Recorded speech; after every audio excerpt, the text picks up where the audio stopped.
everyone.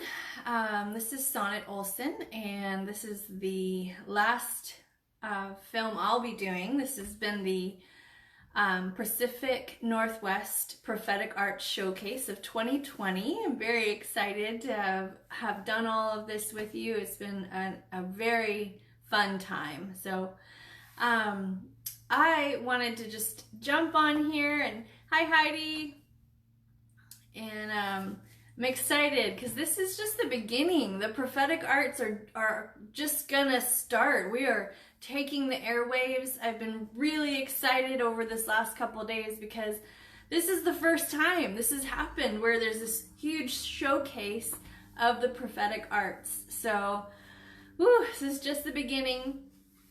And I hope you've really enjoyed all the different artists that have been sharing different stories, how they got started, the different mediums they're working in. It's just the beginning. There's so many more out there that are going to be coming in to do this. So I just hope you stay tuned. There's going to be a lot more. But thank you for joining me. Thank you for coming and watching. Hi, Amber and Arnold. Tonight, this final one, I was really sharing praying last night about which one I was to finish off with, and just felt like the Lord really highlighted a new painting that's been in the last 6 months, that's been pretty near and dear to my heart. And so I want to share that. And it's a story, and the painting is titled Hannah. It's off of the Bible story of Hannah. And so this is what the painting is about. For those of you who don't know, the story in the Bible is in 1 Samuel chapters 1 and 2. And it's a story of a woman, husband and wife. And in that culture, children were everything. They were the blessings. They were the fruit of the womb. They were everything. And honestly, I don't know if that has changed all that much, because the fruit of the womb, the children, are still a gift and a blessing. But the painting for me has been about my journey with infertility and desiring a child for the last 7 years. That's been my heart's desire, is to be a mom and to have a baby and to have children. And but for whatever reason, it's not happened. And so I never expected this. Never expected to have to enter into a world of infertility and of barrenness and unable to have children, and it's a whole bag of stuff. But throughout this time, it's been 7 years, God has been showing me immense amount of things that I would never have learned had I not said yes to the Lord and just followed him in this. And this particular painting, like I said, is called Hannah.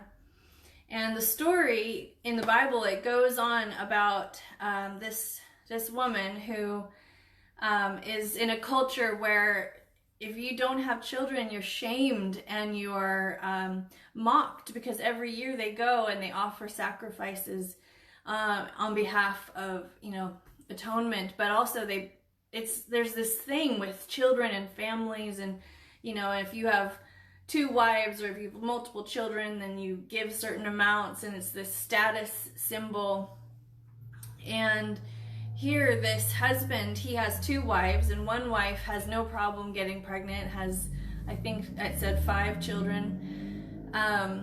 And here Hannah is, who he loves dearly, but she's not able to have any. And so she goes before the priest one night, and she falls on her face and begins to just pray and cry out, and is pouring out her soul. The grief, the pain, the loss, the shame, all of it is being poured out. And the priest sees her, thinks that she's drunk. It's a whole nother story. and says, "Get out of here, lady." And she basically says, "No, no, no, I'm not drunk. I'm just pouring out my soul. I am longing for a child." And he says, "Oh, okay, well, that's okay then." And "I bless you, go home." And she does. She goes home, and God does bless her with a child, and she dedicates that child to the Lord, and his name is Samuel, and he goes on to be this amazing prophet that God uses mightily. But that aspect of Hannah's heart, where she is pouring it out and is just coming before the Lord, I identify with. And I really have walked through a lot especially these last 4 or 5 years. And then we began to become foster parents. And then we had to say goodbye to 3 of those foster babies that we were hoping to adopt, but it just didn't work out that way. And then having to say goodbye to this last little guy, my baby, as of November, about 9 months ago. And it broke my heart. It broke me. I had to face the grief and the loss and the shame of having to say, no, I don't have any children. I had to face what that meant in my heart, because it really began to challenge me as far as, what do I believe? Do I believe God is good and faithful? Do I believe that he hears my cry? It began to address those big core issues in my life. As Hannah got on her knees before God, I had to get on my knees before God and really face my maker and say, like, God, you knit me together in my mother's womb, so you know what I'm made of. You know what you designed me for. You know me. And so I bring that knowing to you, God. And I bring that before the Lord still to this day, as I'm still working through the grief and loss of this last 6 months. But the story of Hannah became real to me. I read it over my life many times, but it wasn't real until I had to walk through it myself. And I'm still walking through it. I don't feel like my story is over. And in this particular painting, God had me begin to paint. Painting has become a therapy for me. That's why I am going into marriage or family counseling, because this has been an outlet for me. And I think there are lots that the creative arts is a therapy. It's therapeutic for me to try and depict my journey.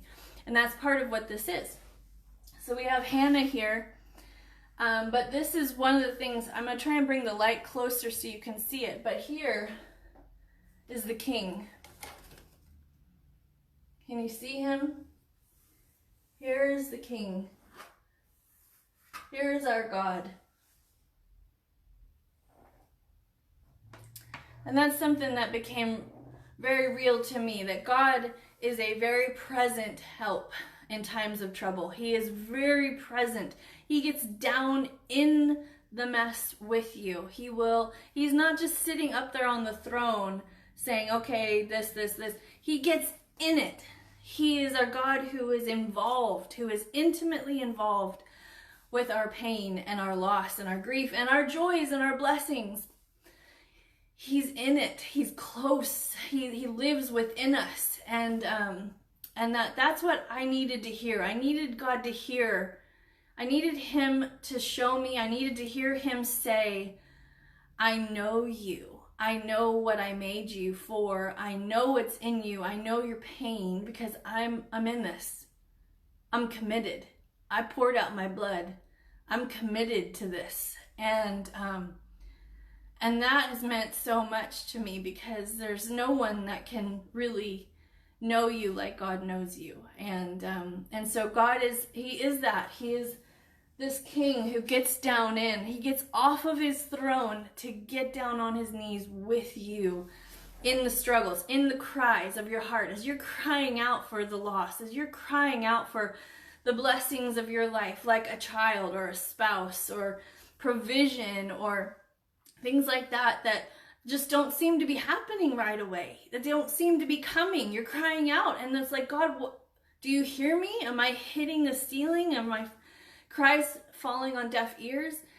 But they're not. They're not. But there is a perfect timing to everything. There is a timing. And I have to trust that God knows the perfect timing for my life, and he knows what things he wants to bless me with. He's going to use the story. He's still using the story of this real woman, Hannah, thousands of years later. He's going to use my story. He's going to use it to impact you. How many of you are listening who can relate to loss and pain and unanswered questions? Like, God, where were you in that? That's what Hannah was crying out. She was crying out, God, where are you? Do you hear me? And I believe he is saying, oh, beloved, I am right here. I am right here, and I'm going to carry you through this, because it's not over. It's not over. Just because I haven't answered it, and I haven't answered it in the way that you want me to answer it, doesn't mean it's over. It's not over. So I just declare over you, beloved, that God is for you. He's not against you. He is a hope and a future. He is working in your life. He is bringing things about, but his timing is perfect. And so I just declare a grace, a supernatural grace to meet you as you process life, as you continue to hope, as you continue to press into those things and believe that in the heavens, it's already done. It's already done. My babies are already on the way.